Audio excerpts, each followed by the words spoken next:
14th meeting of the Charter Revision Commission to order. Roll call, please. Laura Anderson is absent. Kate Boulay. Here. Tom Cremona. Here. Marilyn Crisati. Here. Justin Ullman is absent.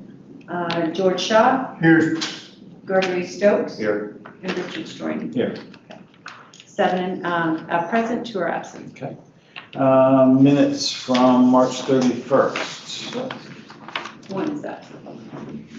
I was gonna say, so I have a motion to approve the minutes from March 31st meeting. Second? Second. Any discussions, changes, updates, questions? Okay, show of hand for approving the minutes.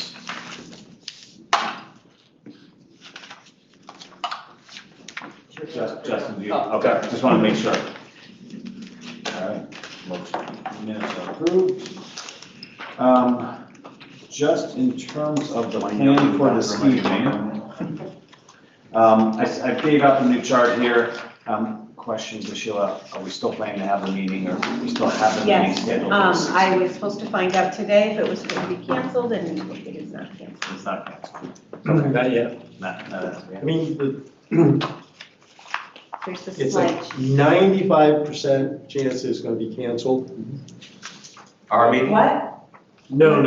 The budget meeting. The budget meeting. Oh, okay. Yeah, no. Yeah, I just, not knowing how everything's going to go tomorrow night, but I'm pretty sure that it's gonna be canceled. The council, for some reason, doesn't want to talk about the budget this year. Okay, so with that said, when we're done with tonight, if we're far enough along, we can evaluate if we need the meeting on Thursday, or if there's still takeaways that we're waiting on, we can push for the next meeting. Sure. Okay? What Is does that that fair? mean? Okay, we've got a number of items listed here under unfinished business, and I know there's a town attorney response here on some of them. Yes. So essentially, on A, council, that is actually, the first one, A is max. Which I just handed out is the spreadsheet. Compensation.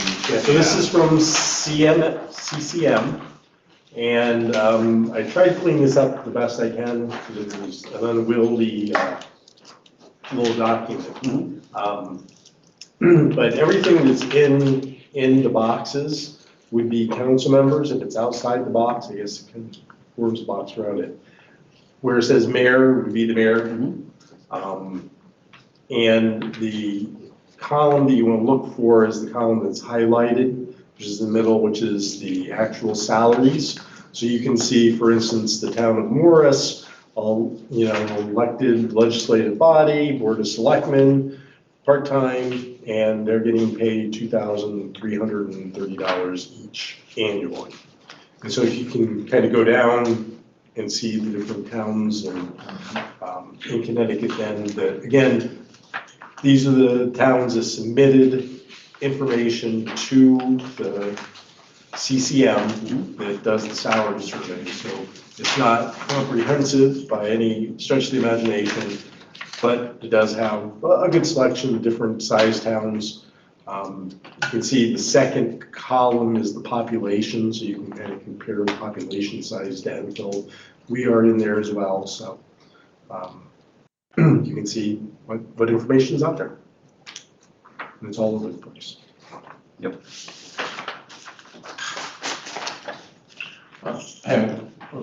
First quick question, I just happened to notice this. It's just interesting to me, I think there's 2 examples where it's the town of West Hartford mayor, and then the city of Shelton mayor. There's no compensation, but it says they're pension eligible and benefits eligible. Any idea what that means? The benefit piece, and to get it all on one page, I eliminated the benefits. Most of the benefits were just healthcare. They provided healthcare, the option to get on the town's healthcare. That was the only ones that I saw. There wasn't any other benefits that were offered. Pension eligible, usually, and so usually they would be receiving some type of compensation to be eligible to be in their pension. Mhm. So that could be that the information that they supplied didn't include what that compensation was, but if they're possibly getting into any of their retirement plans, they're probably getting money from the town. Yeah. Okay.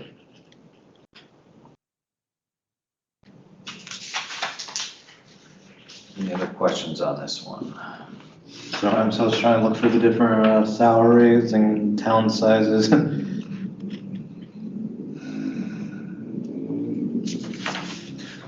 Well, some of the mayor ones are full-time employees that have an office at town hall and And so first selectman. strong mayor. Yeah, first selectman is more than likely in a strong mayor type of position. Although Bolton, interesting enough, they have an administrator, but they also have a first selectman, and he does have duties that, you know, are more than like what our mayors, you know, more than just ceremonial. And so that's again, you know, normally you see first selectmen, if you see them getting paid a lot of money, there's probably not an administrator or a manager in any way. And so they are the de facto, you know, strong mayor, kind of manager, administrator position. Some communities that have selectmen, the selectmen actually have more of an active role. Again, I can't go through and tell you which these are, but I've known some where they would, you know, be the head of DPW or head of public safety.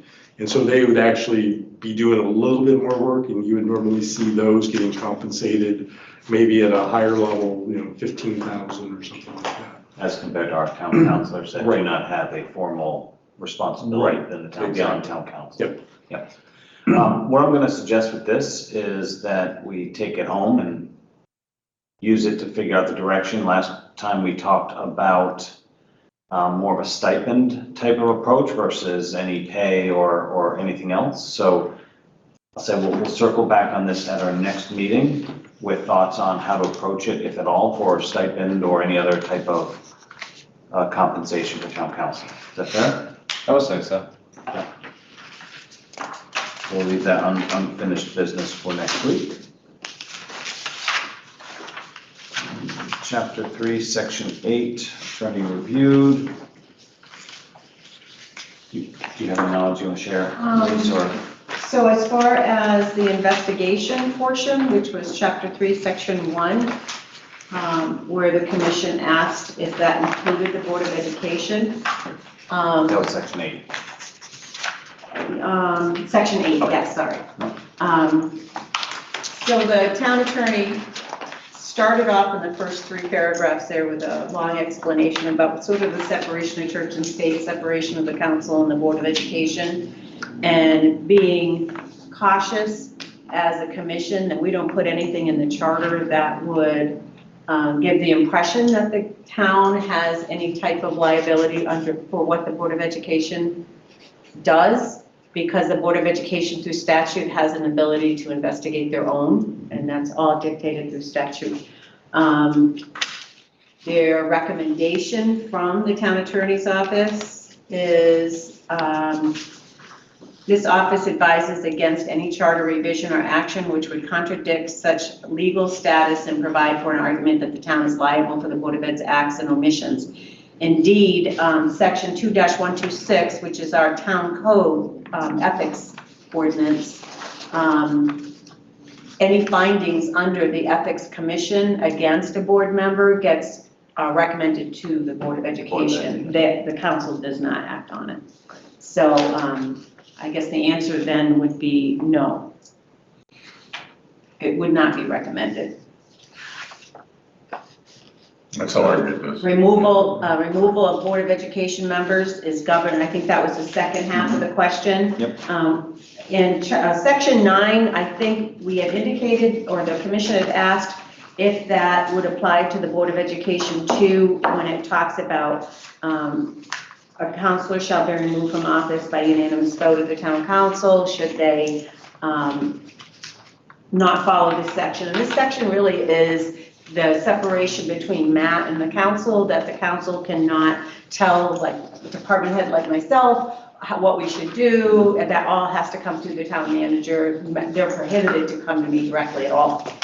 So, and so that's kind of, it wasn't really applicable to the Board of Education. However, removal of Board of Education members is governed by Board of Ed policy 9040. It is governed by the Board of Education itself, not the town council. And there's oversight for, by the state for a complaint and investigation process. And town residents are also permitted to make a complaint to the state under those statutes. So it would appear that the answer to me would be, we should probably leave that Leave the well Board of enough. Ed out of section 8 and Correct. section 9. Any If concerns Matt with has that? anything to add to it. I mean, Any concerns with dropping that from what we were discussing? Again, that was more of an inquiry if there is any responsibility from the town side. I say we drop it. Stop it. All good? Yeah. Yep. Okay, It's kind of what I expected to get. yes. And And I then, believe at the last meeting, as far as the red line as is in that section 9 and the new section 12 on the next page, you all had agreed that that would Yes, stay as is. yes. Okay. then the interim town attorney response on the bottom of that chart, comment proposal related to appointment of interim town attorney. And that was,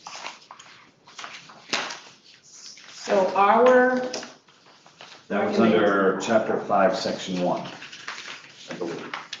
chapter Town 5, attorney. section 1, Yep. yes. And so our suggestion was to create an A where the paragraph already is and to add a B. And we had, the verbiage is, in the event there is a vacancy in the office of the town attorney, the council may appoint an interim attorney to serve at the pleasure of the council for a period of 90 days. The council may extend an additional 30 days upon an affirmative vote of 2/3 of the council seated and present. So that's what we talked about adding, and that's what went before the town attorney, and he did have some suggestions for the commission to review. Which is on page 3. Yes, on Response? page 3 of the response, yes. First thing that they say we may elect to include, the first option is replacing a quote, "in additional" with a quote, "not more than," in order to limit the length of the term of an interim town attorney to our originally proposed text. Yeah, so he's talking about the council may extend not more than 30 days upon affirmative vote of 2/3 of the council seated and present. That's, I think, if the commission wanted to say, okay, you've got your 90, 30, that's it. Right, Council, you right. better have acted within that time period. And the second one, I think, allows for the council to vote for an additional, and, Extension. keep voting. I think when if I remember correctly, when we were talking about it originally, we wanted to set more of a hard deadline for the town Yes. council. Yeah, I would agree. I think the second option that the attorney provided was not what we were looking for, that it was simply a 30-day or single 30-day extension for the attorney itself. Yeah, so we probably should change the language to not more than. Yeah, I would agree. Any thoughts, comments? Show of hands to change our verbiage to read "not more than" instead of "an additional." Right. Show of hands? Oh, sorry. Okay. Thank you.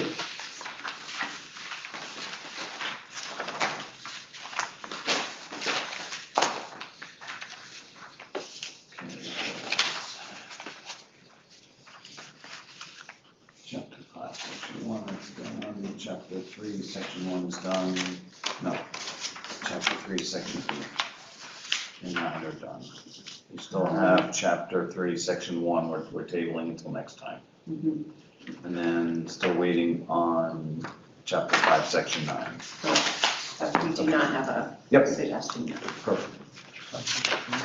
Any other questions on those items? So what I'm gonna suggest, just because I know chapter 6 is a little more complicated in terms of potential discussion, I wanna jump to just chapter 7. 7 and 8 should be relatively quick in comparison, which is on page 20. Yep.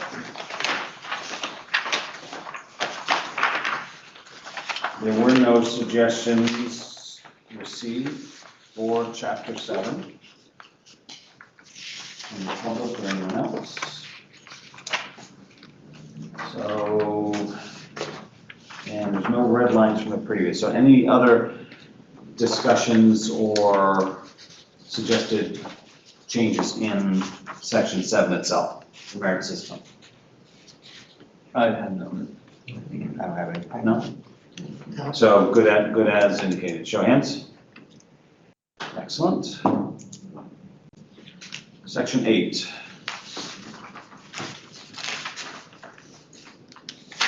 No red lines, no public comment.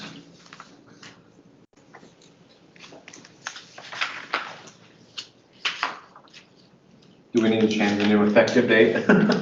That's the last item. Yeah, that'll be Yeah, that'll- updated once Once we do the draft report. Okay. And that effective date is actually when the public approves it, correct? Right, it's by statute, there's a certain amount of days after the referendum. Mhm. If I remember right, it's 30. Yeah. Unless the commission suggests another date later. Can't be earlier, but it could be later. Okay, but it is based on the referendum It is. passing in this scenario, okay, perfect. Any changes, comments, suggestions for this? Amendment of charter question. Let's say we get it through this year, is that when the 10 years starts, or is it 10 years from the first commission? No, it would be 10 years from this commission. From the date of this? Yeah, Okay, because it's every 10 years. Okay. So it would be from just this. curious on that. Um, From your side, Sheila? The only, at the very last page of our grid, there were a few general comments made. I think some of them we already concerned, like the inconsistency of public notices. I think we caught those, the ones that still said in a newspaper, and we changed that, so I think that's all set. There was just a general encouragement for the commission to consider the previous commission's work. Which we've done. Yep.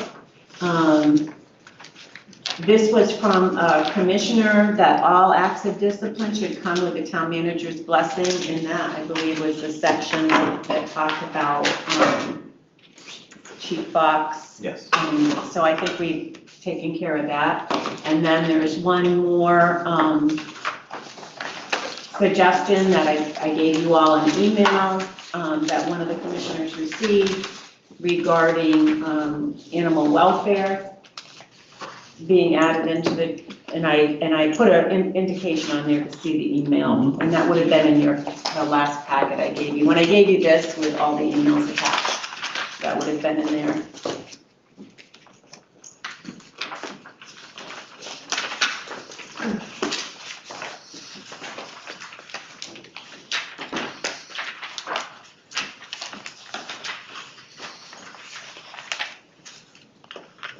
Where would the, if we wanted to consider the animal clause, where would that go in here? Like what section would that? It would be a new section, it would have to be a new section, it doesn't fall under any, I don't know if it's something that the council, go ahead. If I could speak on this issue, this was my suggestion. This is part of a law that another organization, another nonprofit volunteer organization that I'm involved with.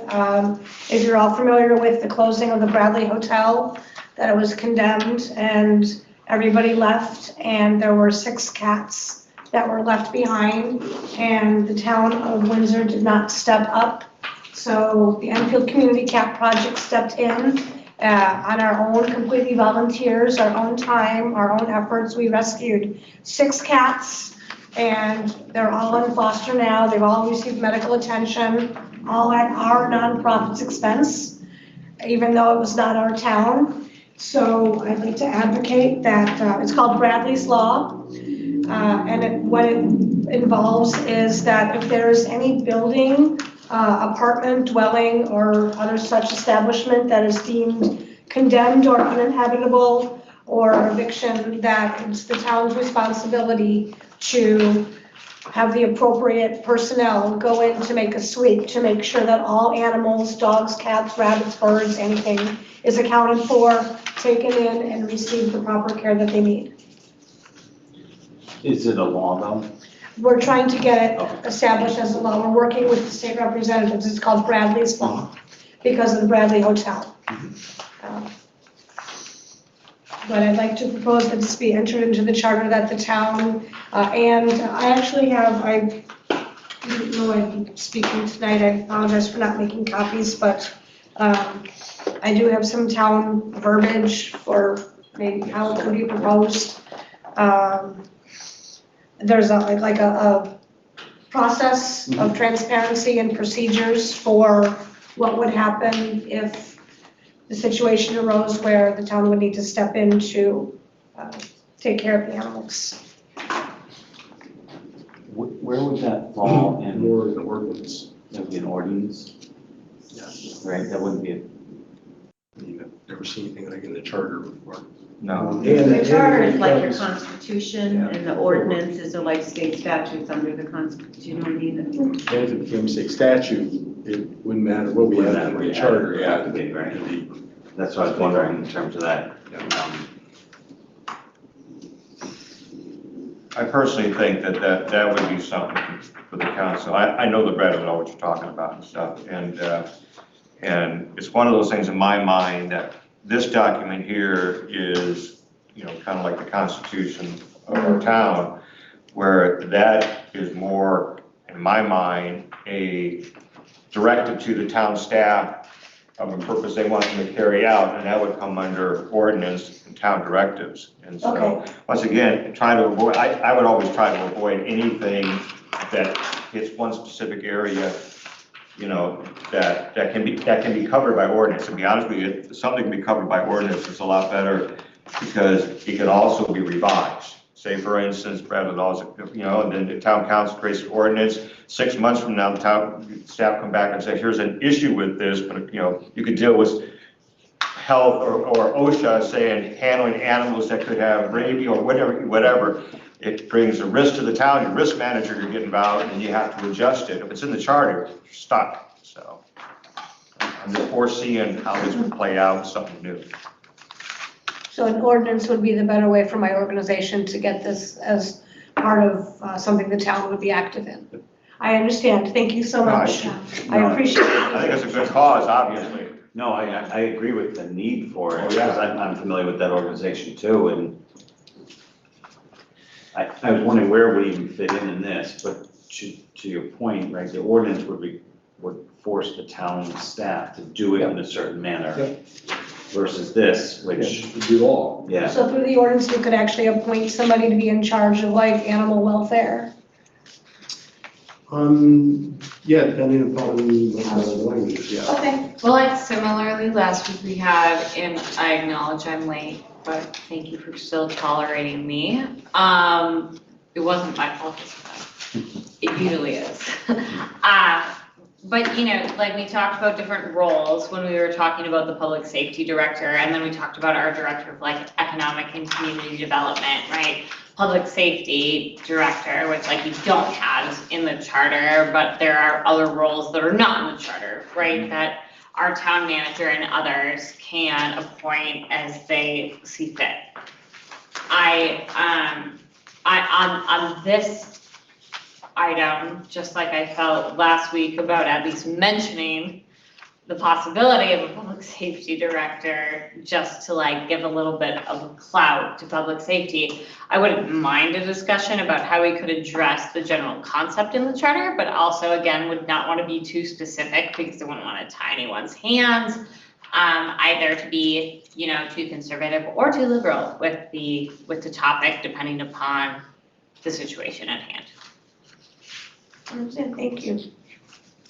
All right, I appreciate You probably got a lot of cats. I got 4 rescue cats, so I'm all for helping the cats. Yeah, I think there's a lot of animal people here. Yeah. Let's like be quiet. Cats and a rescue dog. I got four rescue, Life on a Rescue, turned out they have kittens, so we kept one, gave the rest away, so we've done this. But it's just a matter of this building was abandoned and. Yeah, And their town did not step up. So Really good of you money guys. doesn't grow on trees, so for us to, treat extra animals that were not technically our responsibility, So from your experience, she should Go share for this it. with the town I council. personally, I would, because obviously, because once, in an ordinance which works out, then what happens is you begin to work through it. The staff may come back and say, or the risk managers may come back, or they may deal with this, or you need certain equipment. There may be a financial tag to it, obviously. So, and then you're dealing with the thing too of going on private property, even though it may be condemned and stuff, it's still not the city property, so you have all those things there. An ordinance is a better place because it's flexible, and it can get the job done, in my mind. And it gives permission to staff to take care of it Right, on public property, given the situation. Right. Yeah. yeah, because there are some things, I knew that back in the storm of 2011, we could not, there were a lot of debris. The town cleaned up the town, but there were a lot of private residents in the town that was asked to send staff there to help. They couldn't, so I don't, I had a lot of clergy friends come in, we had about 8 churches coming here, and we all took people, because we could do it, and so we helped clean up. There's always a way to get it done. Thank you. I will present that to the cat community and work with them to get that going through an ordinance. And if I may, one other quick announcement, I hope this is permitted. This Saturday from 1 to 3 at the Enfield Library, the community is meeting to talk about Bradley's Law and how we can proceed to get it moved through the state. So if you're interested in attending and supporting Bradley's Law, please come to the library at 1 to 3 on Saturday. And this is being recorded, so the public can see it. as Probably well. just for Yes. PSA. And I got it. There you go. Thank you. Thank you. You said Saturday, 1 to 3. This Saturday. Perfect. Sheila? I know you wanted to handle finance and taxation separately. This is in that section, but it's at the very end, and it's a little bit of an outlier. It's under contributions. You all received a letter from the Enfield Safe Harbor regarding their suggestion about the requirement of having a member of the council on a board if the town donates over $5,000 or more, I think, dollars to an organization. Technically, this group did not fall under the guidelines for offering suggestions for charter revision because they're not residents and they're not taxpayers. So it's up to the commission whether you want to consider this letter or not. What's the request you got? I don't know if I had that. Yeah, that was still, I have an extra copy if you want it. That was part of the emails that were. The last one? When I distributed all the emails with the grid. It's like a 5-page letter. So, you don't have to discuss it at this meeting if you don't want to, but I wanted to just point out that they did send it. They're not taxpayers or residents, however, they did send it. They are part of our community.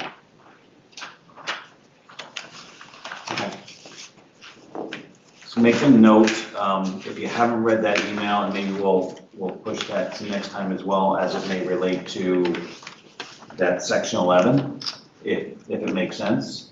I'll admit I did not read that one yet. Just a real quick cap, their request is what from us? I'll read it before the next meeting. They feel, well, Yeah, section 11 section 11. requires that if the town gives more than $5,000 Yeah, to an liaison. outside agency, they have to actually have someone on the board. Okay, So it's more than a liaison. okay. So yeah. So their suggestion, they think it presents a conflict of interest. They think it's a conflict, Okay. right, in that. So they. Yeah, They wrote a suggestion. Right. As to something different. That's what it really was. I can't get it, all right. Is that buying a seat? Isn't that like buying a seat? No, I mean, I think, and I don't want to go too far ahead, but I mean, I think the. Section 11 is probably the safest section to discuss anyway. Yeah. Let's stick with that one. Yours like that. I think when it was written, understand that probably this is original charter type language, or maybe the second revision, my guess. By that dollar amount, I would Yeah, think so.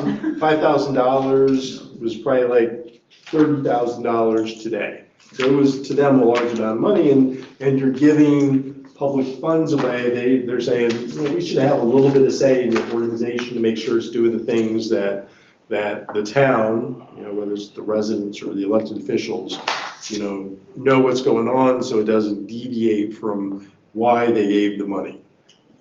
I think there is a legitimate issue with that, now conflicting with the council member, because, I would probably say that they would be asked not to vote if they talk to the town attorney on that, because now they're on that board, and we've had council members in the past that are on boards, and I think just happened at the last meeting.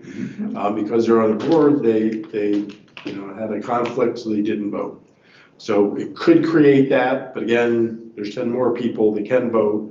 So I don't know if it's a legitimate issue or not. I mean, if it was something that took the majority of council members, then that could be an issue. And my understanding is the process as it is right now is a committee process. When the town grants one of these nonprofits funds, that there's an application process where they state what they're going to use the funds for, and then there's a follow-up reporting process after they've expended the funds that they've used it for, what they've used it for. So there is a reporting process and an approval process through a committee that's under Cindy Guerrieri. So it's the checks and balances with the money, Correct. making sure, versus when this was devised, it was probably having someone on the board would make sure that it wasn't. Right. So I think there were two questions, right? That officially, these folks were not eligible to submit this idea. But my opinion is, I think I haven't decided yet, on the issue itself, but I think it's worth it for us to consider it. So I don't want to just dismiss it because it was submitted incorrectly. That would be my vote, and I think that's the first thing. And I kind of like the idea. I read this whenever we first got it, but I'd like to reread it, because I don't really know what they're suggesting right now. So I don't mind tabling it. Yep. So Same. those are the two things, We'll right? table 11 for now, with the email. Okay. Well, then let's go to chapter 6, section 1. Any changes, suggestions, concerns? We're moving fast now. That's all right. Yay. Well, could I just suggest maybe you just make it that you have to submit a 1 page, maybe like, less than a half a page. Make my life a lot easier. No. Joe, No, Joe, you got it. Let's try, man. No, it's worth I was actually impressed with the way you pulled it off. All right, no support for that suggestion, excellent. Sorry. Departmental estimates. Okay, so I have a question on that one, on that Yeah, section too. Okay, you know what I can't remember? I can't remember if the days, or the number of days was changed because we had the referendum. Yeah. That if we, I think that's true. Yeah. So that, it's hard to talk about The this one. referendum, if it exceeded the percentage. Yeah. Yeah, I think because we were leaning towards that, we had to advance Yeah. some dates. That's correct. So I don't think we can vote on this thing until we decide. Yep. What we're gonna do for a referendum. I'm guessing that also includes a section under section 3 then? Correct. Yeah, all the dates Right. are going to be contingent upon, are you going to require or allow for a referendum or not? Right. If you do that, then, Right. and I guess probably what you did was, here's the date of the referendum, and just start working That's how we backwards. exactly how we do did that, it. Because you want at least 30 days, right? Right, have to notice it for 30 days, which means the question has to be all set and Yep. approved. Mm-hmm. So ignoring the dates, the days, right, we'll pause on that. Any other, You know, suggestions or concerns with? I mean, you know, the red lines that change Yeah. chairman to chair, that makes sense. That happens twice. And then there's a newspaper one, we caught a newspaper. Oh, you moved ahead to section 3, that's okay. Yeah, I Same mean- thing applies. Yeah, you know, and then there's one other date, and then, In terms of section 2, no changes? Anyone? Section? No. Section 3, duties of the manager of the budget. no. Everything there looked pretty straightforward, couple minor edits. Yeah, except for the time, right? The date. Right, we're ignoring the dates for now. Section 4, ignoring the dates there as well. I actually did have a suggestion, well, I had a question for section 3 about the budget. Yep. Because, Matt, I was watching one of the, I forget what town council meeting, and you were talking about the need for, long-term planning in, our town budget. I'll look into it, I probably should have written them down and remember them, but some towns do a short-term budget and like a few years out budget as well to begin that year, kind of start planning in advance. And I didn't know if that would be something that would be worth considering here in Enfield, so we can start doing more long-term investments without, Well, I think long-term financial planning is very important.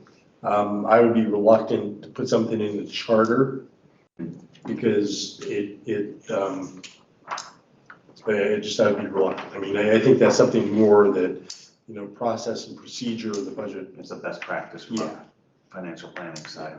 I know that there's 5 to 8 years, even that's, I mean, for long-term, I would say, even if it was, it'd be 3 to 5 max, Yeah. which is even still guessing in the future. I mean, I've never seen 5 years ever hit accurately. No. And the benefit of longer term plans really are models of what your actions are, more so than from a budgeting perspective, right? I mean, if you have a good, 5-10 year financial plan model worked out, you can see, if we, build this and go into debt by this amount of money, that's what it's going to look like, 10 years from now for us, because, typically when you go into debt, you're really talking 4 to 5 to 6 years out before you really start getting into the peak of what the debt cost is for you. And so that's really the benefit. It's more of a tool for councils and staff to be able to say, this is what we think will happen if we do this today. Right, and then I know even on the TIF side, right, we guess what the mill rate's going to be over the next 10 years, and that's just a guess. Yeah. Right, and that's the biggest challenge, because we don't know what real estate's going to do, therefore we don't know what the mill's gonna do, we don't know what the town council's gonna do for taxes, and. You don't know what the state's gonna do. Right. They're just right there talking about giving a $50,000 abatement to everybody, so. Everyone. Yeah, well, it just means your taxes are going up, that's all that means.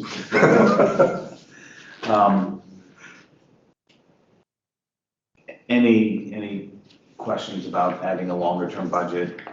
Was that, that was your? I see the value of it, but I do see that's a. I don't know that it it belongs in the charter, like, Yeah. that's where I agree, I do, again, like, if I'm to step back and say, my opinion about this as like sort of a values document and a guiding light, I do think it's nice to say, we encourage this to happen or whatever, but at the end of the day, that's a bit semantics.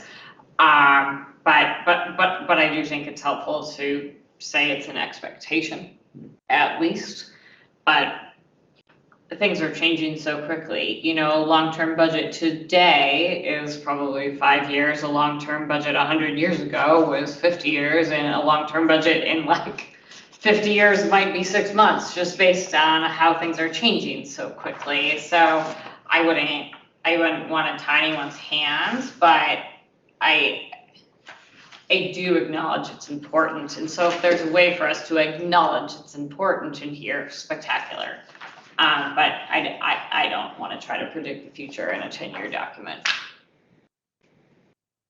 Yeah, I actually agree. I think that's more of a best practice. I know on the council, I'm trying to remember back when I first got on, I think we had some meetings where we had the whiteboard and we were writing down ideas and for goals and stuff. Board Ed always did, we used to go on a board retreat just somewhere for a day and go over that when everybody was working together back in the day, you know? Happened once. Yeah, and obviously, it's good to have long-term goals, but in this document there, I don't think it fits in this document. You would hope everybody has goals, and also too, with, you know, 2-year terms and stuff, things change quite a bit. So a goal that was set on this council 2 years from now could be scrapped, and then it creates tension and stuff, so.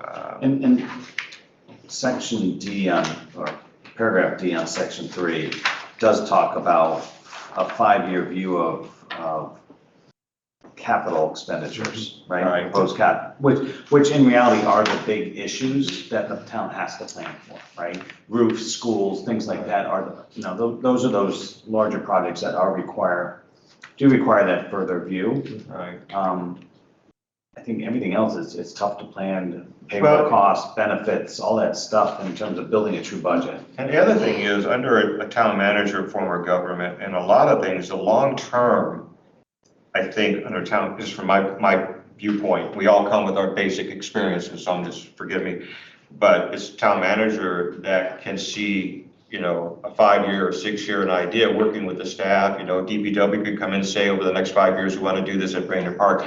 And that gives it continuity where the elections won't always shade it out, because it's, you know, it's from the town, and that's where the town manager comes in, lays out the vision to a certain extent, but also there could be projects that, you know, for instance, take Brainerd Park, it could be a 5-year project to do this, this, and this over the next 5 years. Well, obviously, there's going to be 3 elections in that, and so you want to have the continuity of the town staff, town manager, to kind of leading the charge there.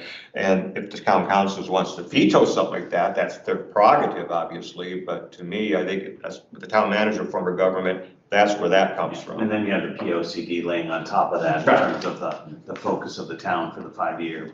Yeah, I mean, the plan of conservation, I mean, I don't know if we've all been part of that, sit there and broke up in our little groups and said, you know, we've all done that, but, and that's a guideline there too, there's no authority to it. I had a question on section 3, paragraph C. For the last 5 years. I was gonna bring that up. Matt can probably address that better than I can. But the current budget has, you know, the last actual, the revised, the adopted budget, the revised, go ahead. Yeah. And so they were asking for 5 completed fiscal years, And my which question could is just that be a too little much? bit difficult with a book, you know. I think that was Unless they're writing concern it. the finance department had, is how do you put all that into an 8.5 by 11 document? Exactly. The information is available because all of the budgets for, I think, back to 2007 or something are on the finance page. Mhm. All of the adopted Yeah. budgets are on there. I got a lot So of the information is available, but Yeah. I'm And sorry. we have, I mean, our system at the most can print three actual years. Right.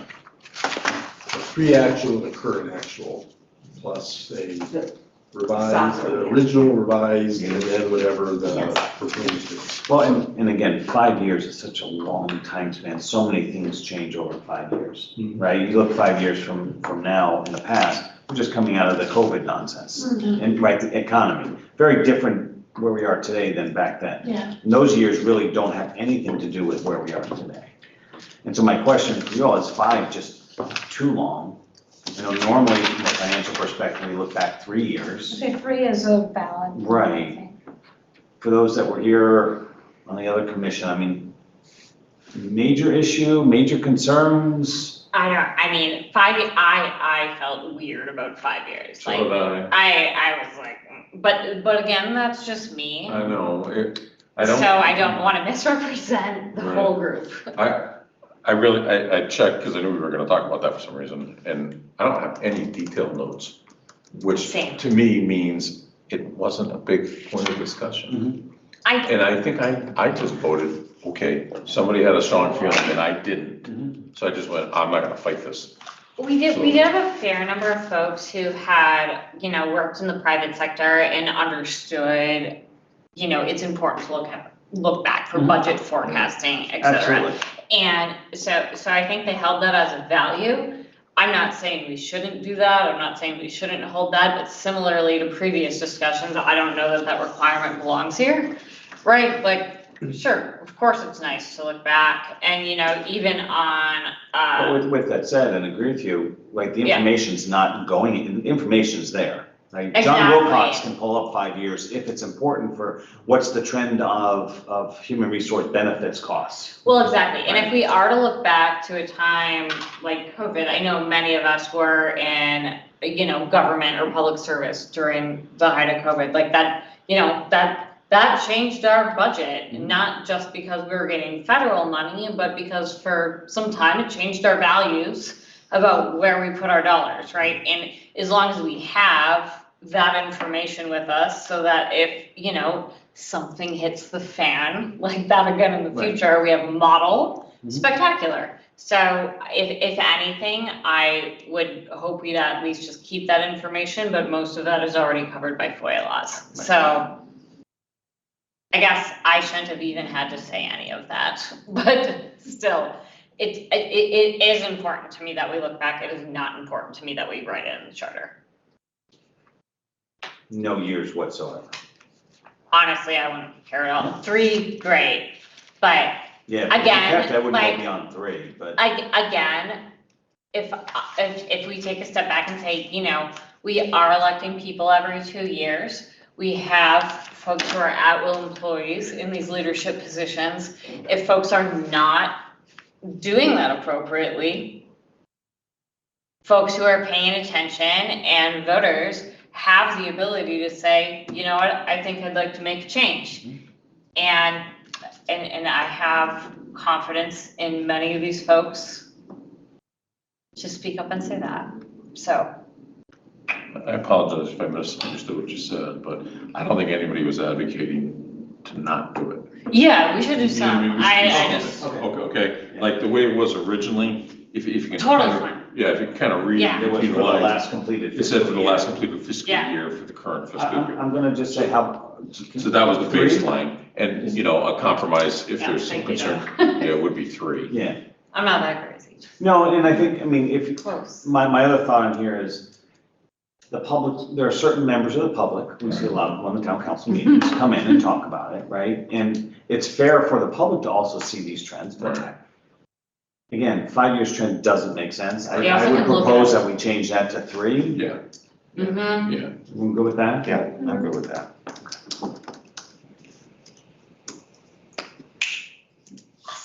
That was good. No, that was good. Section 4, we crossed out the newspaper factor there. Mm-hmm. Consistent. Any other concerns or suggestions? Well, I'll say the first half of 4. The bottom half has a lot of red. Yeah. Well, Heather, ignore the date thing again, chair is fine, yeah. Nothing wrong. I want to come back to the last half of 4 after we get through these other sections. I do want to spend time talking about that, so skipping to section 5. The standard has been 1% for emergency appropriations. I don't know that we need to change that. Matt, to what extent have we come close to going through that? Well, I think the only time I know was back in 2011. And I've gleefully forgotten most of it, so. Yeah. We took, I think it was 4 million, Yeah. and then we put in for FEMA, I think we got 3.8 or something, or I think we were lucky we had very close. Yeah. And I remember we approved the 4 million to at get, least 75. we were the only town cleaned up after the first 2 weeks, so we looked good. That was the October storm. Yeah, that was bad, Yeah. yeah. But, that's the only time, but that obviously, was a rarity, And obviously, we also had a situation, we knew FEMA, they declared a state of emergency in Connecticut, so we knew we were gonna file reimbursement, so we're Yeah. like, get it out, I think we took it out of fund balance. I think, there was another time that a council did that. That was back in 2006, 5 or 6. That was for the Fermi. Remediation. Yep. Yeah, I was on the board of ed, so I remember that one too. So, That was- yeah, that was a remediation. Seems like those are following you. We're so I happy. spent most of my time on the board of ed as chairman in a federal court or local court or whatever. Yeah, don't talk about that. Graduation. And so any changes on 5, can we go with that one? 6, change to collector of revenue. Good. 7, assessment and collection of taxes. Okay. 8. Let's see here. We did have some comments on this. We talk about suggestion to add something about liability.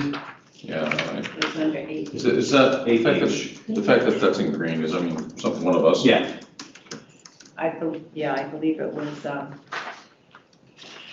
Commissioner Lucero that had to resign. Oh,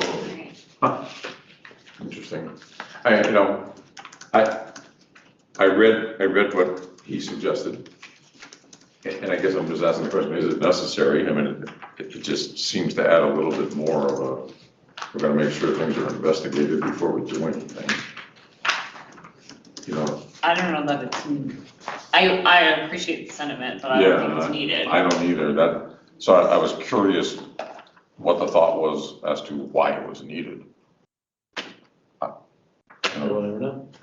Yeah, so, and normally something wouldn't be levied until there was a proper determination anyways. yeah, so I mean, it seemed a little overkill to me. I get it, I get the concern, but,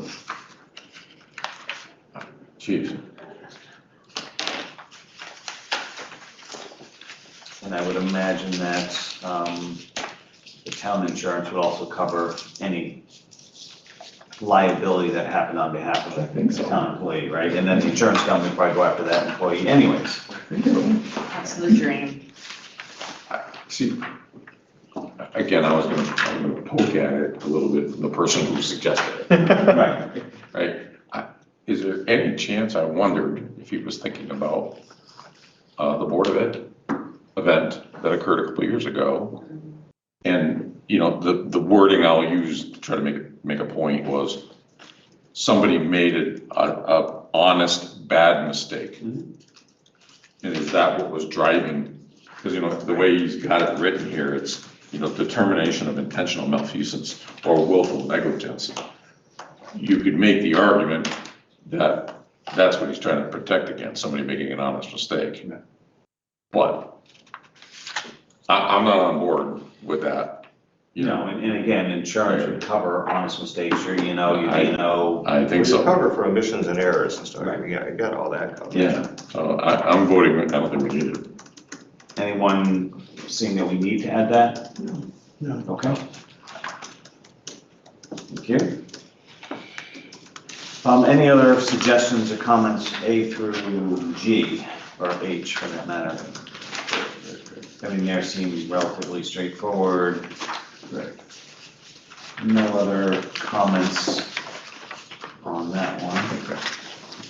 Section 9, referendum on capital expenditure. So that's when there's a cost for the capital improvement that exceeds the 2/100%. Right? Is that number too low, too Well, it's high? $838,000 I think this year, yeah. So part of an answer would come after you make that decision on the referendum, right? Because I think if you make that decision, then I would question this, because, if under the previous, what went to the voters, if council wanted to spend $2 million, it would most likely, because of other expenditures, push it over the referendum limit, so it would be approved by the voters if you approve the budget, right? So So just kind of. Assuming it was in there. Yeah, right. So keep that in mind with this, so. The other piece that I would bring up, and this is a scenario that happens a lot. And so the question is, does that language mean that that's tax dollars? Or does that mean all expenditures? Because the town, I mean, we're pretty good at getting federal and state money to do projects. But if I get a project that, let's say it's a road project, and I get the federal government, let's say it's, because we're looking at this longer term, Palumbo. You know, that's probably an $8 million road project for us. You know, if we can get $8 million from the feds through the state, I have to get a referendum vote after I get the grant, right? Even though Potentially no tax dollars. That was like correct me if I'm wrong, details, the police station referendum. There was money that was gonna be passed through, we just had to approve it here to get the money. Yeah, Well, but there was a local share on that. Right, there was a local share, but I'm saying, Because there was going to be bonding Right. to it as but well. I'm saying, so I get what you're saying though. Yeah, so I mean, that's what I would bring up is that, you know, this language does create issues for us. Now, I'll say there are creative ways around this, you know, if you think about the post office town farm road project, that was a $10 million project that, well, actually in the end, we were able to get it into the roads project, so it didn't matter, but we were facing up front, we were gonna get all $10 million from the federal government because of money from ARPA. And we were, you know, kind of going around and around, how could we use this money? But then, you know, roads, and we were able to, shoehorn it into the roads project because someone had foresight to put post office road in there, which saved us. But there were ways that, you know, the funding was going to be going to CROG, so it was never coming to us anyways. So, I mean, there are ways around this if you really are creative and things line up. But I think that's less transparent. And I think if we get $1 million, we have $1 million from Congressman Courtney to do streetscape. Right? 100% paid federal money, not a penny coming from our tax dollars. But I have to be able to do that project, I have to account for it in 2 years. Right? And so budget this year, 500,000, budget next year, 500,000, we had $1 million, we're done, and all is said and done. But now we have to wait for an additional year from when you get that. Keep it under the number. Exactly. Yep. And so I think, to me, there is a difference in those cases where it's federal or state funding or, you know, a nonprofit decides to give us $1 million to do something that, you know, again, it's not necessarily, and you know, there's a lot of caveats to this. Because, you know, you want to make sure that it's something that the community wants, right? You don't want 6 members of council have a special project that they jam through and get funding for it. So I understand that, but I think most of the time we're getting federal money, it's really. So what happens if, let's say, the structure was that you could take $1 million today, the state promised it to you. Mhm. What happens if you don't get it? Right, so, or let's use a different example. The project is $2 million. The state offers to pay for, I don't know, 60% of that. Mhm. Right, 1.2 million, that leaves 800,000. 800,000 is within the limit, or just under, let's just say it's just under it. Nope, we're appropriating the full project. Right, before you get the money. Right, you can't start the project until you get the federal or state money. Correct. I mean, That's today. there are some cases where you know you're going to be doing a project and you know that it's going to be more than what this allows for. So you start putting that money away. And then if if there is in that time a, a grant that comes up, you apply for it, and it's like, oh, now all of a sudden, instead of having, again, Town Farm Road was kind of that way. There was going to be a project, and the town did start putting money aside for that project, but then we got $10 million dropped in our lap. And my thought was, instead of saying any such appropriation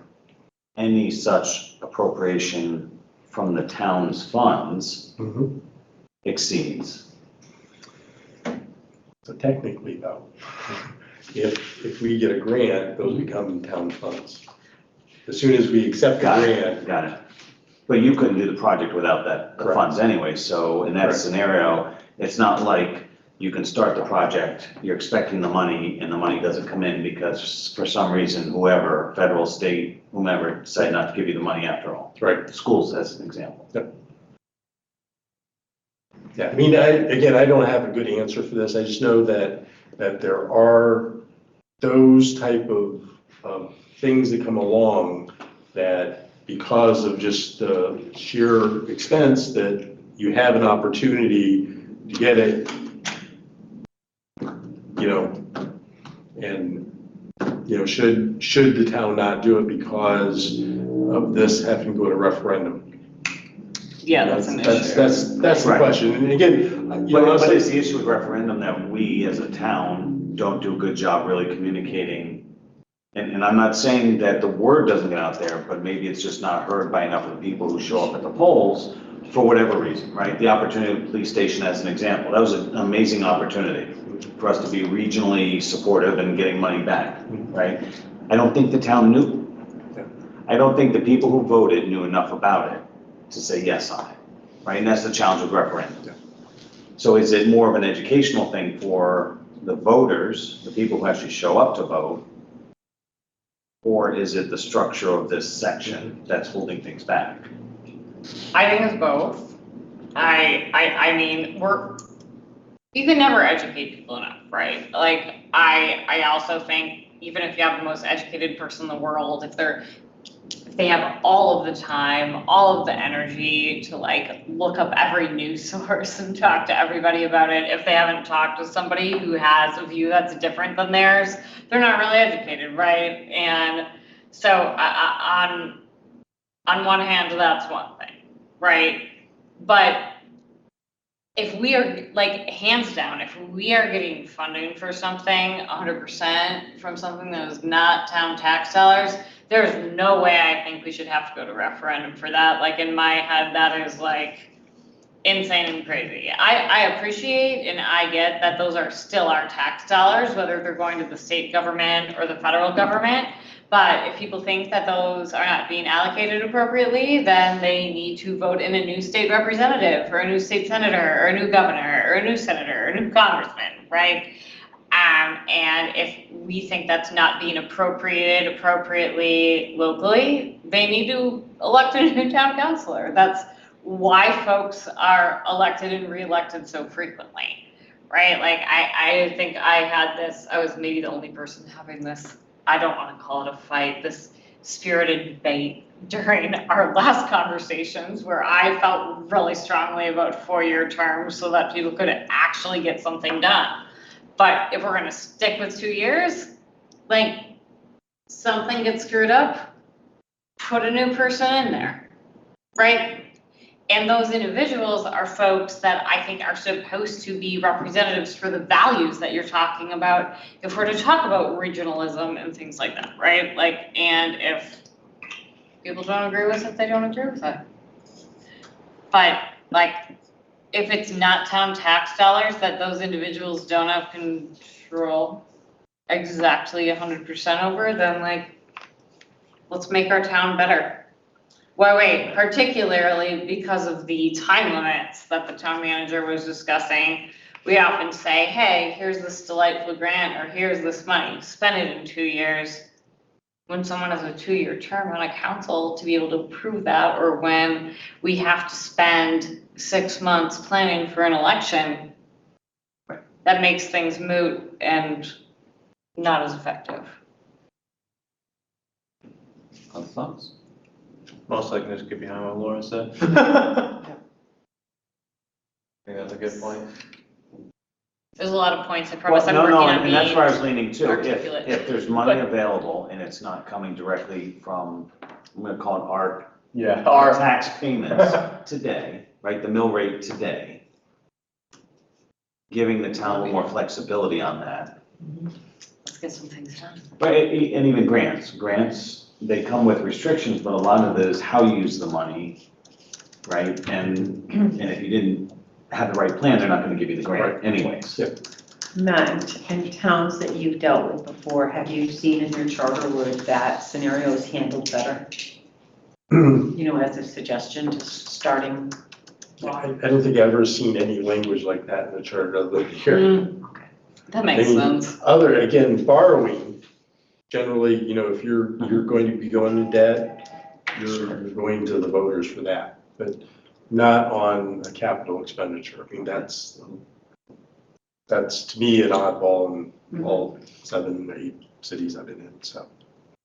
I was just thinking, you know, one way, because I honestly, I am really torn on this one, because I know the functional piece of it, but I also have the philosophical piece as well. And the philosophical piece is where it's like, well, you know, do you really want to give up that control as a voter, right? You know, you want some control, right? And why I said that, you know, if you go leaning towards the referendum piece for the budget, you know, I think voters have control, you know, between the referendum on the budget, plus every 2 years you're electing the council, the voters have a lot of control. If someone's, you know, the bad actor scenario, right? Or group of actors in this case, going down there. But I also know that, for instance, sewers. We have a lot of sewer work that we have to do, which is hundreds of millions of dollars, by the way. And if I can get $8 million from the federal government for a project, and I can get it done now and not have to wait a few years, I want to do that. Because, you know, the 8 million that I spend from the federal government is 8 million I don't have to spend as a payer into that system. And I think, so, said a lot there. But let me just kind of throw out, you know, one of the things that you might be able to put in there is, you know, kind of a caveat to it is, this can happen, but it has to be on a long-term plan, right? So now all of a sudden it shows that the town is planning for a project. We then apply for, you know, $5 million for this project. We get the $5 million, so none of our tax dollars is on a plan. It's probably going to span a number of years in the plan. You know, we should have a capital plan anyways, right? We talked about it. It just gives a little bit more control to the people, because we know about it, right? Because that I think, you know, is one of the concerns with this, is we don't necessarily want here's an idea, let's spend $1 million and build a ice, what was that thing? I can't remember.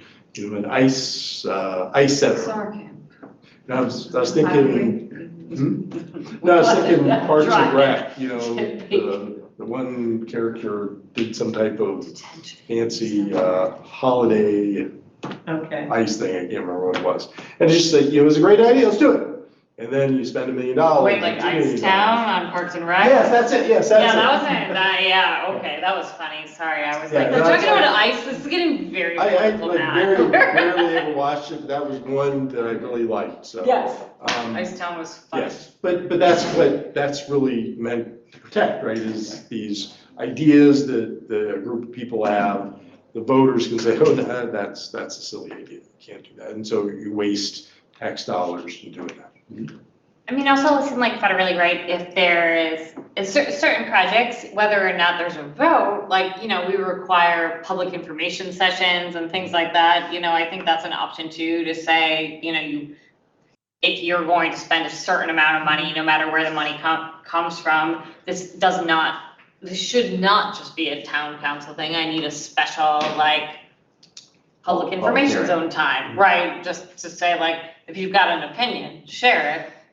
I feel like that's a good middle ground as well. Again, I don't know that that belongs here, but I do think that that is something helpful to consider. And I will say, you know, like at DOT, obviously we have to do a lot of those per our federal regulations, and sometimes we get ideas that are very interesting and less helpful than others, but also like we certainly get a lot of ideas that are really simple that help us change things, right? So I think not referendums or votes, but if there's a middle ground, I would suggest something like that. I need to circle back just for a second. I thought your example about sewers was a really good one. Yeah. You get $8 million right now from the federal government. Are you saying this section stops you from spending it? Right away, yeah. Yeah. Because I can't budget more than whatever that number is. They can receive the money, but they can't appropriate it without authority. So can we just include a clause to exclude state and federal funding from this, or that? I mean, I think that's the simplest way, but I'd also throw in there, Requiring a long-term plan. But also doesn't like a requirement, like is it all, is it majority, right? I know particularly this administration is really good, or not, I won't say good, but really keen on a local match, right? They'd like folks to have skin in the game. So if you wanted to say if there is more than 50% of state or federal funding or all state or federal funding, I think that's something we can discuss. or even Yeah. maybe saying that, again, I think go back to what you said, as long, anything that isn't local funded, so if Doesn't require the match. we did a Right. $10 million project and we had to do a $1 million match, you gotta go to a referendum. Right, But if it's, schools as an example, Yep. right? Yep. $100 million bill, we paid 20, they paid 80. Yep. It has to go. Yeah, Right? exactly. Take a zero off, same concept. Yep, yeah. What about language from the perspective of any such appropriation that directly comes from town tax collected funds or something like that where it reflects town's funds has to go to referendum, and then for those items where it's state or federal money or grants tied to Yeah, so could I suggest on this one? Yeah. Let us, play with it. yeah, because there are legal opinions out there on Of this. course. Well, the attorney was gonna review what we wrote anyways, right? There are multiple opinions on this, believe me. Let me talk with the town attorney's office Okay. and get language, and at least that would be a better starting point than us, I think, trying to figure out what that Like, would be. Are we all? in Yeah, agreement with that, to give the town some flexibility for what I'm just gonna call Pass-through money. gifted pass-through money, That's yeah. all it is. Getting stuff done, maybe we could call it, Yeah. I don't know. Just pass Like, through, I mean, it is Working, pass through, we're yeah. gonna let them work. Yeah. I say let's table it. Okay. And then on section 10, I know on section 9, they added the electors of the town by referendum. Section 10 doesn't have that. And that last line approved by the electors of the town by a referendum. Right. I don't know. Do you the- want the me to purpose of the explain clarification. that? Yeah, please. So that is a little bigger than it appears. Mhm. So by state statute, non-electors can vote in a referendum for capital. For debt. For Right. debt, for any debt, right, like a budget, if for towns that go to Non-electors, meaning budget. those that don't live in town. That don't live in property. town, that own property, we're not Like a talking fire- about, LLCs, we're talking about Right. individuals who maybe they move to Florida, they live 10 months out of the year in Florida, they come back here for 2. So they're allowed or it could be even vehicles, actually, because I think it's an assessed value of 1,000. So some towns have elected to put into their charter that at referendum, only electors of the town can vote. And the reasoning behind that is because they make the assumption, fair or not, that the people who do not live in town are not looking at the town as a whole. They're not looking at the schools, they're not looking at the roads, they're just looking at what their tax bill is going to be, and that they would be probably vote down. So why wouldn't that apply also to borrowing? It could, it's just, it wasn't suggested by the commission. It could, but that's, so I just wanted to point out that that's a little bigger than what it appears, that little compliance. Versus just by a referendum. Right. Got it. On 10, do we make that, I mean, in my mind, electors should have a say for borrowing. If you're not an elector, you should have no say on the town borrowing money. I agree. Correct, I agree. Okay, so add that, or reflect the same in that one? Yeah. Any other changes to 10? 11, we're gonna hold on. All right. Going back to section 4. So last time it was proposed that, just simplifying it, any budget greater than a 5% increase would have to go to the town for referendum, essentially, for approval. If not approved, then it would be capped at that 5%. Have that right? Yep. So question number 1, are we as a group comfortable with that, regardless of whatever that magic percentage is? No, And then 2, the percentage. no. I would say as per a lot of things we've been discussing, part of, how we've said we want to keep a 2-year town council is because the voters get that say every 2 years. So say a town the town councilors right now propose the worst budget in the world, everyone hates it. Well, we still have the 2-year term, you get them out, you put someone else in, you prefer people, who probably promise, hey, we're not gonna make a crazy budget when we come in. So I think it's just, So the other side of that, and I'm not saying I disagree with you, is that town council, not this one if you're listening, but within 20% and 20% over their 2-year term because they control the town council and they could do that. Right? So is there a risk by not putting some type of limit? And again, I'm not saying I disagree with this or not. I'm just saying that's kind of the counter argument to that of, school needs more money, town council's gonna give the school more, right? School, you can raise it 10, 15%, we need to invest more, right, for the kids. Town council now has a 15+% increase to support that, right? And I think, I don't know how the discussions went last time, I'm sure it took a little while. And was- Vibrantly. They went vibrantly. Well, right. We did have John Wilcox join us for a meeting.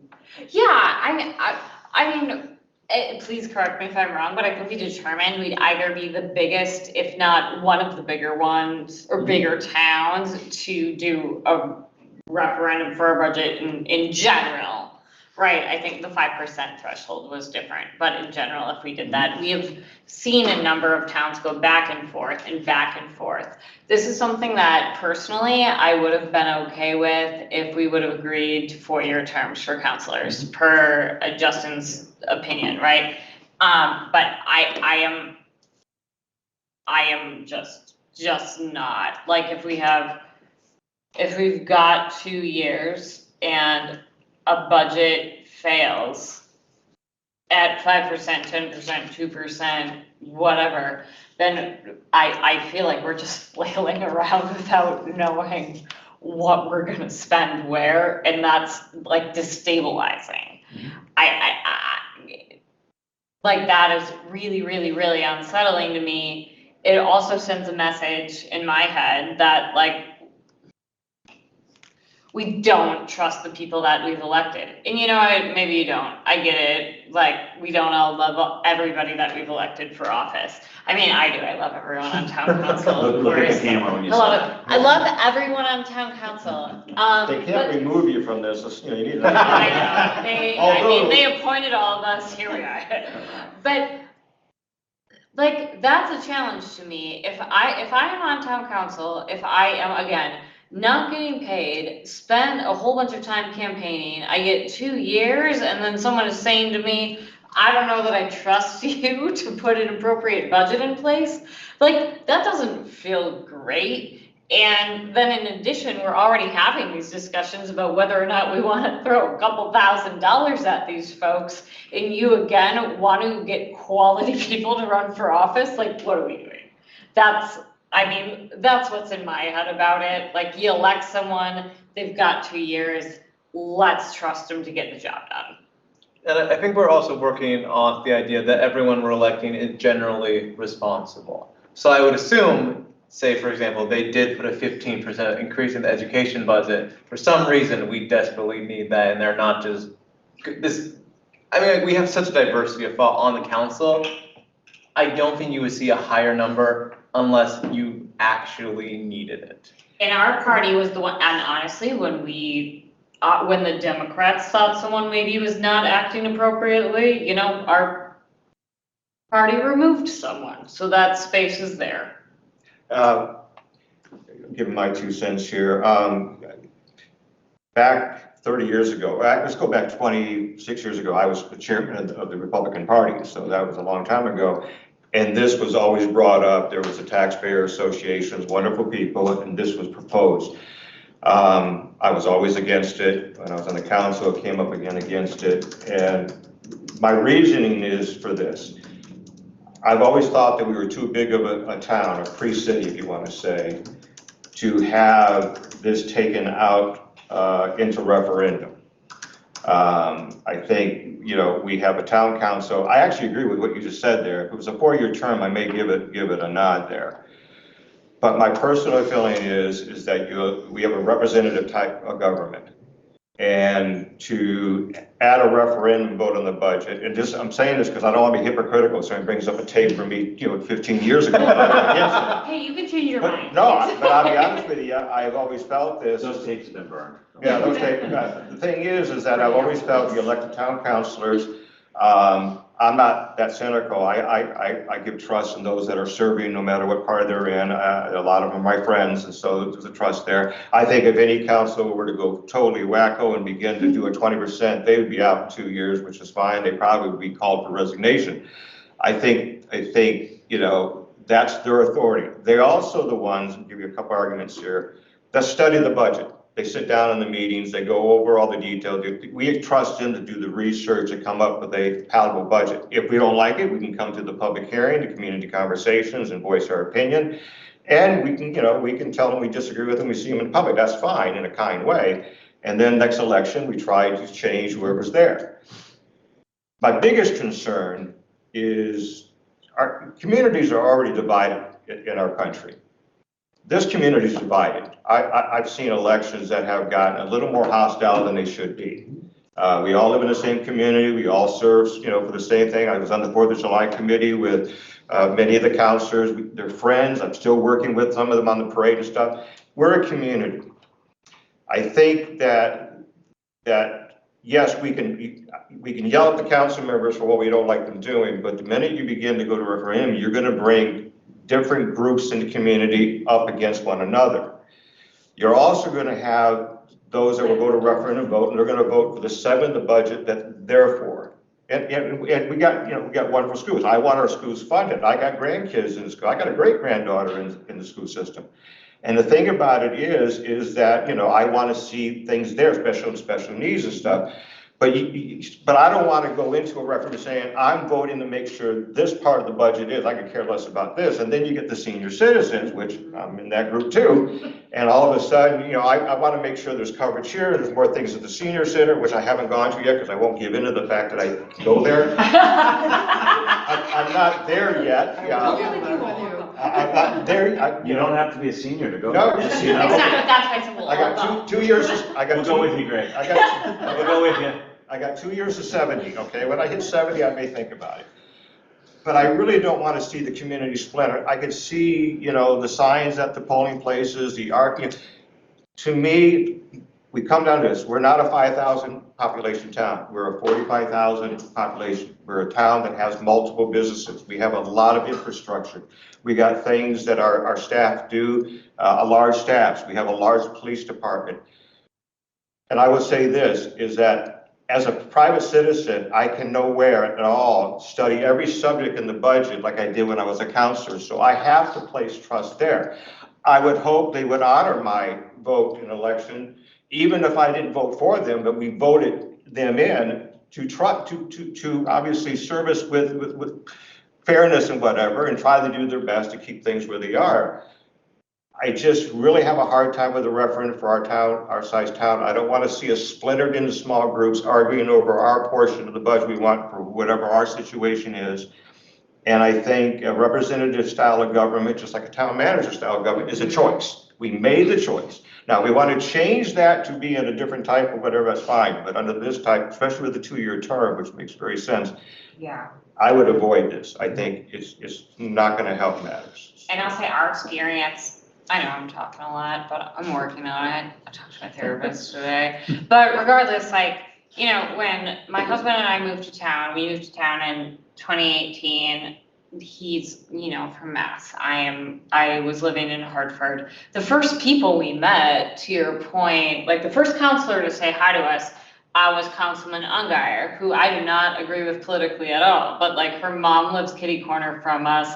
Her brother, like, will offer to help do our lawn. Like these are the folks that I want to be friends with. Like we are here to make sure that this community is better. And if we are doing something like another referendum that is just gonna put us at odds for no purpose, when we have already elected people only for 2 years, it just feels so, you know, like people who disagree with me are my friends.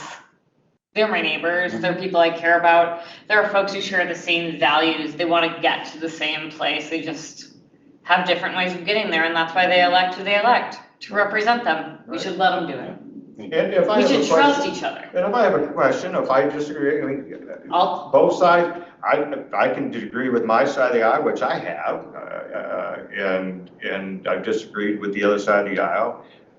But at the same time they're all friends. And people I care about. And the bottom line is that until there's a reason not to trust, I trust. George, thoughts? No. Hold off on you, Tom. I'm getting I'm getting you. emotional. I'm I'm sorry. getting you. Nothing, yours? Nothing on this one? No. No? Marilyn? I agree that we should not go to referendum. I agree with Laura, I agree with Greg, but I also think that the people that are gonna come out to vote for it are not the general population. I don't, you know, you look at who comes out to vote in our town elections, and it's not everyone who's registered, and I think the small amount of people that come out to vote for this referendum will not be indicative of how the town really feels. I agree with that. Mhm. So I am a no, I'll go on the referendum. Kate? I concur with the whole discussion. I think all the points are valid. And I think that there's some valuable information that got passed through just now. So I support what's been said. Tom? I'm a huge Monty Python fan. And there's a phrase, now for something totally different. That's why I was saving it for now. And, I could tell the way you were. yeah, and it's interesting because I'm gonna hope that most of you don't know what party I'm affiliated with. Because I don't consider this a party issue. All I'm right? gonna guess green. Oh, yeah, Italian, yeah. But anyways, the perspective that I'd like to bring to the discussion is that I hear everything you're saying. And some of the points, especially around the effectiveness of a referendum, I totally agree with. They're not very effective because you don't get a lot of people. And in some ways, you know, it brings out the worst in people sometimes. I totally get that. The thing I'm having the hardest time with is this concept of trust. I am a supporter of this measure. I think it is something that makes sense. And gosh, it has nothing to do with me not trusting the council. That's not it at all. It really is more of me as a taxpayer saying that we have a representative government. I vote for the council members that I want representing me. But as a taxpayer, I want to have a voice at some point. At some point.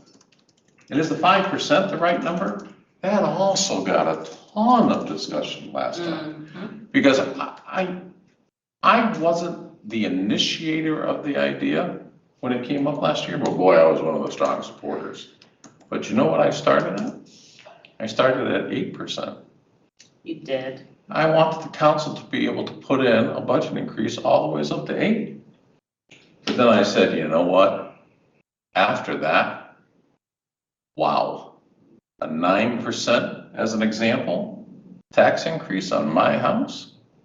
You know what that's gonna be in real life dollars? That's gonna be $1,500 on my property taxes. And I went, I wanna vote on that. And I want the town council, if they're gonna approve something like 9, they better be able to back it up. And they should be able to go out and convince the town and say, we need 9%, and here's the reasons why.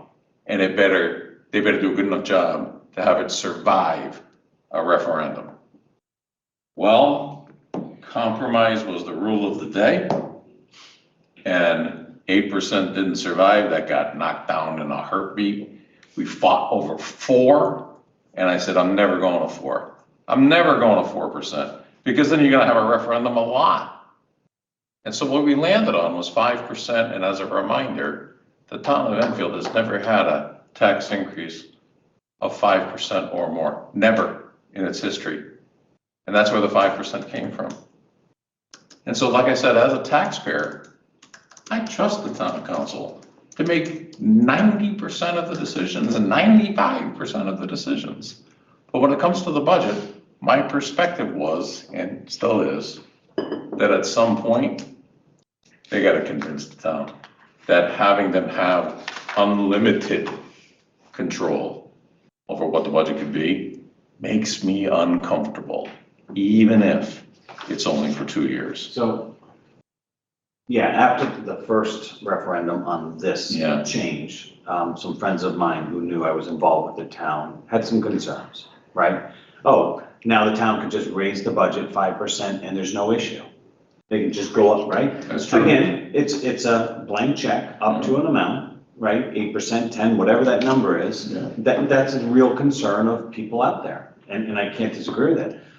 I think I'm more like you, that the finance guy in me says there needs to be a limit where I have a more formal say. The challenge is, with what was said, are the people who really do the research and understand what it means and what's going on, are they the ones that show up to vote for it? Right. Whether or not they get along or not, that's just people issues, right? But do they understand, have they done the research? And you can say that about any referendum that goes out there. Are the people that show up to vote?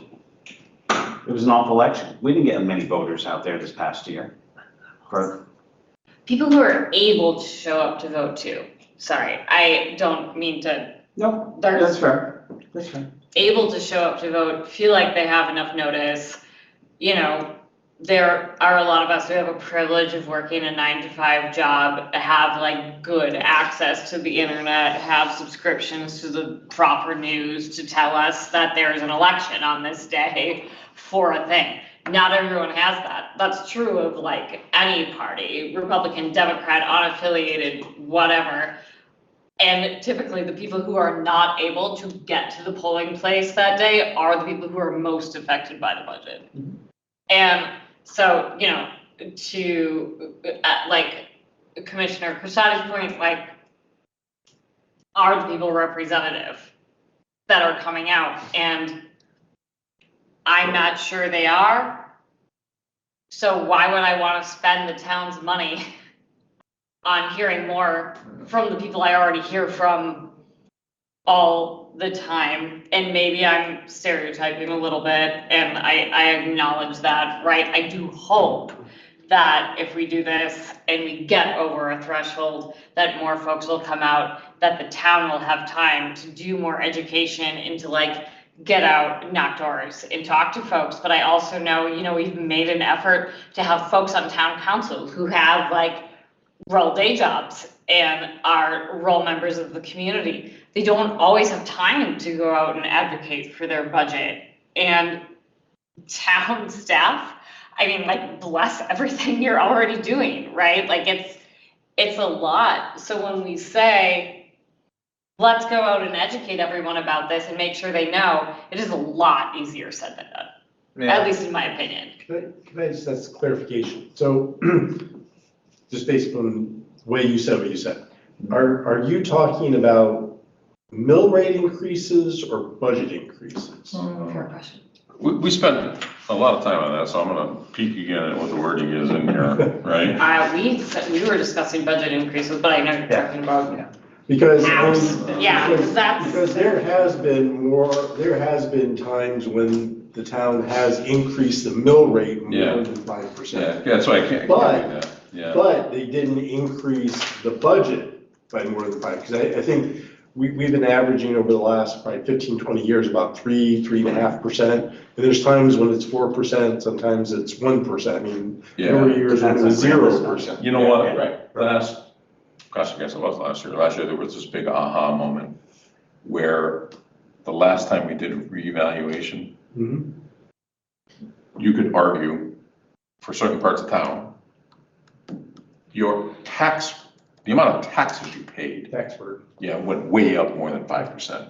Oh, yeah. But the mill rate actually was adjusted so that didn't happen. And the expenditures had gone down a Yeah. little over a Right, percentage. it was all, and It's- there was this huge aha moment between mayor and council member, and the mayor apologized, saying, oh my gosh, I didn't realize, yes, you're right. It That was the meeting we had John Wilcox. That's right. And there And was a so, big aha. moment. yeah, so it's definitely budget as opposed to mill rate. Yeah, I don't really have any other, deep thoughts and comments about it. But again, I thought it was important to recognize that, throughout this conversation, I think I've supported the town council. They are representative. We have a representative government, and that's what they do. That wasn't it, and that's really important for me to make sure that's clear. It's really about this concept of, wow, no limit. Wow, that scares me, even with the ineffectiveness of a referendum. I get all of it, but that's my perspective.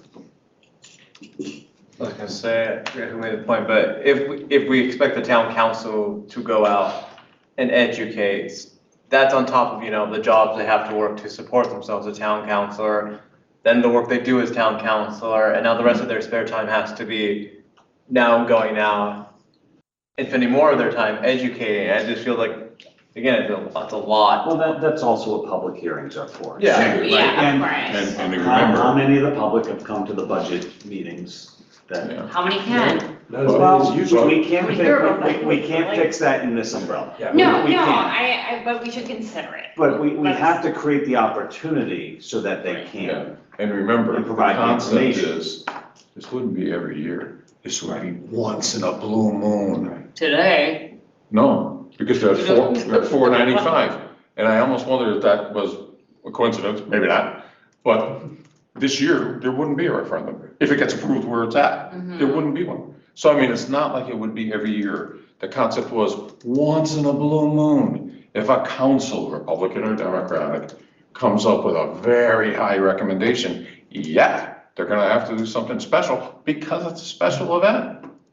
That was the concept. Can I address that? Well, In towns that would have a regular referendum passed in their budget, I know East Windsor has it and stuff. The citizens there schedule themselves knowing, I'm just guessing, that the town council is going to approve this, and then we know that it's going to referendum, every year. It's an automatic referendum. Ours is based upon a number of 5, 7, whatever. And say, for instance, you get to the point, the town council comes in and it's 6.1%. Now we're going to referendum, here's what it's scheduled. But people, have scheduled their time away and their work and stuff like that. And so it's not a normal thing. So now they have to change to being there to vote. Now, obviously you got absentee voting and stuff like that. I just think that the towns that have the referendum, it's a practice, they do it for every budget. They've accepted that and they have a procedure and they have, a way of doing it. Process is well defined. Well, thank you, for lack of me being able to intellectually get that out. But the fact of the matter is, with this, if it happens once every 10 years, all of a sudden it kind of throws everybody for a loop. What just happened? and you said it right now, is that this budget coming out now, whatever proposed, I know what the school budget was, I didn't see what yours was or whatever, but bottom line is, and it's gonna come in, and I would hope that no council would go in there, no matter who they are, and say, let's just do this, or here's right now we're in reval year, so we can play with the numbers a little bit. But I mean, I was in council with reval, so we adjusted the mill rate to whatever the grand list, so it wasn't, any tax increase wasn't because of that. You hope they're doing the same thing. Now, yes, you throw the word trust around. I know some of the council members, some I don't really know at all. I trust the process, I get the vote. 2 years from now, if they've done a good job, who knows? They may get my vote because I want good government with people with common sense.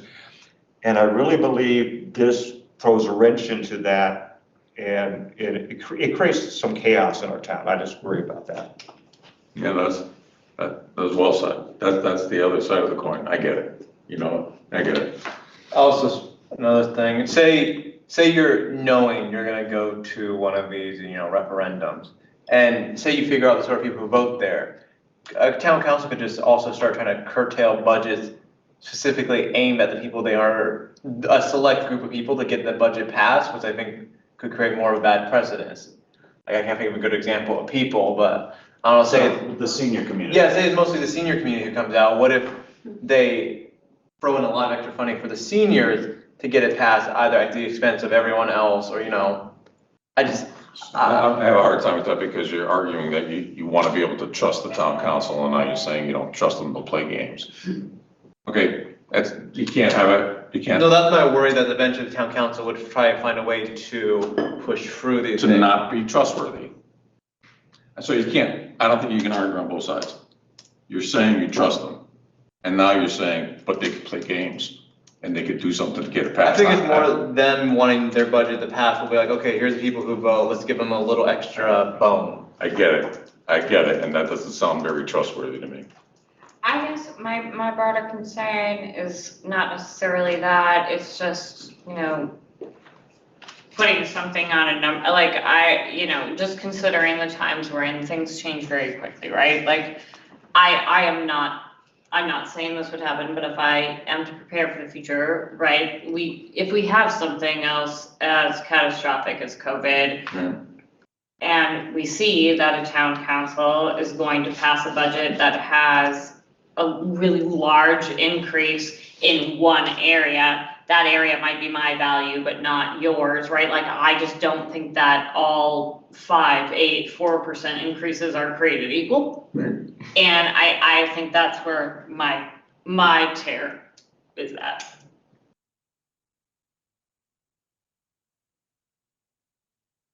So I guess we'll just throw it up there in terms of. Love to be talking about this again. I feel like I've had my chance to say my point, so I'm ready to vote. Sounds good. Same. So just show of hands to reject the red line option here and not have budgets go in, spring loaded. I've already read it. And remove the requirement for referendum completely, regardless of percentage increase. And this is to remove that referendum requirement for budget increase.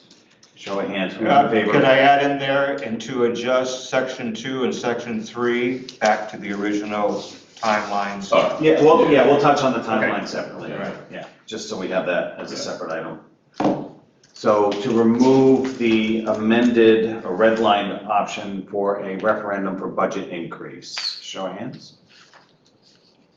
Yeah,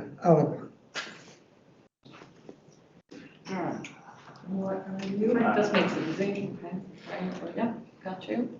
I'm gonna be not raising my hand on this one. You abstain? No, I'm gonna raise it on the next vote. Vicky. I got So it. you're I'm gonna you're vote to keep rejecting, it. okay. Yeah, me too, right? I see. Rich. Okay. Or the no, so. And I'll say, that's just from my perspective, I don't know the 5% was the right number. Right. But you I wanted appreciate the need for just some level of control, but that notwithstanding, we're removing that. And then we'll have a separate vote now that that's been proposed to take out, to Matt, I assume the original dates in here, original number of days was sufficient for your team? Okay, to revert back to the original number of days, the 120, the 75, and so on, and the 60 that were crossed out and changed as a result of adding in the referendum item, just to revert back to the original. Show of hands. No?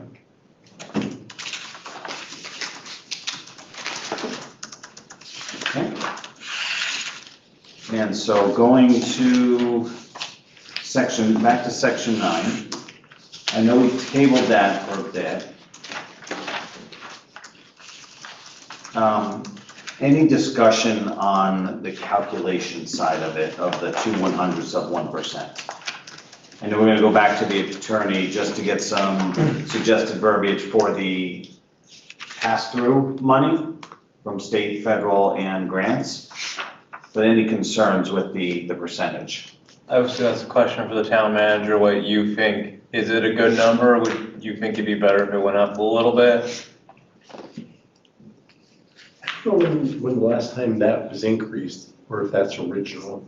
I remember looking this up a long time ago. I think the last charter revision that I worked with, which was 2010-ish, somewhere around there. It was the same Yeah, percentage. but I wanted to go back to see when it was put in, because, I mean, you know, if it was put in, I think it was in the 70s or before. I mean, that number is a lot lower than what today's dollars are, right? I mean, you know, it's just totally different, that amount. With that said, the grant list has gone up significantly, right? Yeah. So Yeah, there's been growth on that. technically, the growth in the grant list supports the gross dollars required. Yeah. And you said it's about 800,000 now? Yeah, so when I was here last, so 10 years ago, it was like 740,000. It was 690, thinking back when I was on, so. My thing is, it's really hard to make a decision on that until we get the legal opinion on the other. Because say the legal opinion That's comes right. back and says pass-through money can just go clearly through, then I would leave this the same. If it says no, then we can talk about Yeah, adjusting okay. it, so, because it all comes down to what we can do with that. So when we reach out to the attorney, we're reaching out to see like, if it's a mix of town and federal funding, how it would work, right? Yeah. Okay. To see if we can avoid, potentially, I shouldn't say avoid, potentially avoid a need for referendum if it's passed through money from other resources. If we want to. Right. Okay. I believe that covers all of the chapters. Any question for Sheila in terms of, let's say, a semi-reviewable red line?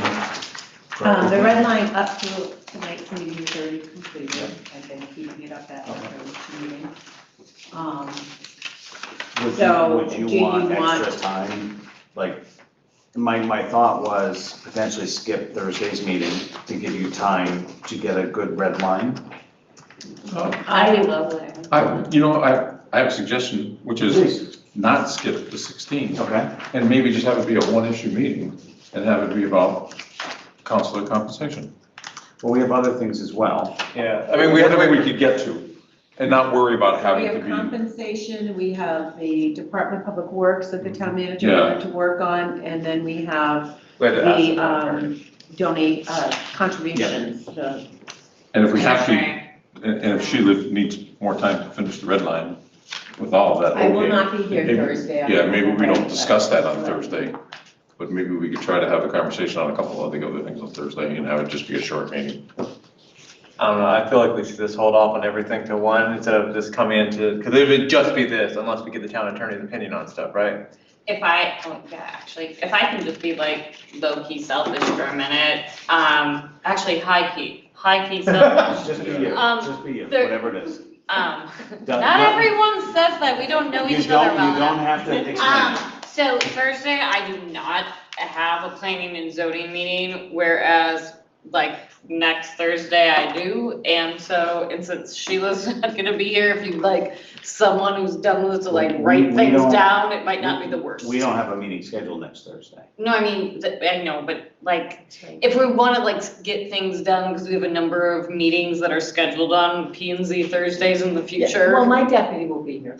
I know, I just wanna I just think we should hold off on it. Trying to be a good member. 'Cause I do wanna look through some of these numbers a bit more, and I don't know if like in 2 days if we Fine, do that. Well, I'm good either way, I just Someone- wanna someone say make like a it's a motion. free Thursday, so.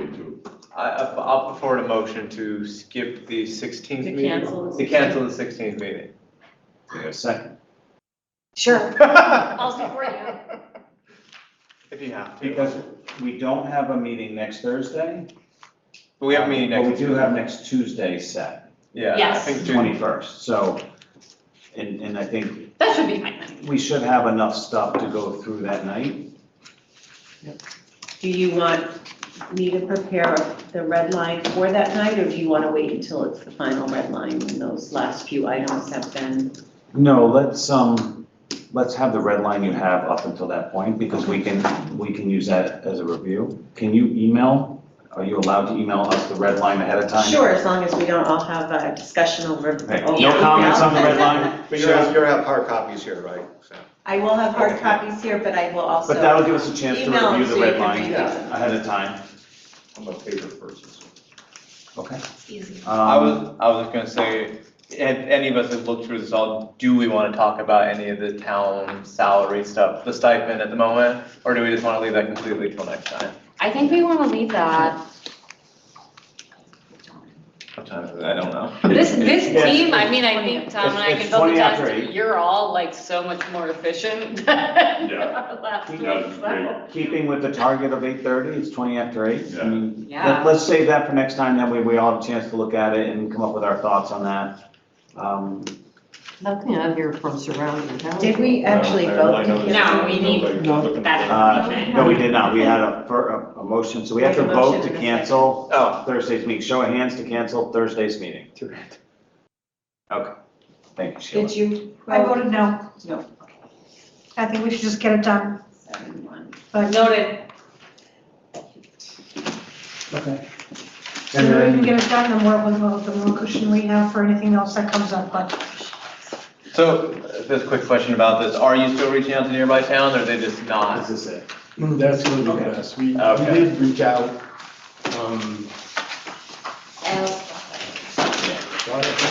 All right, do we have a motion to adjourn? Motion to adjourn? second. Cool. 8:21.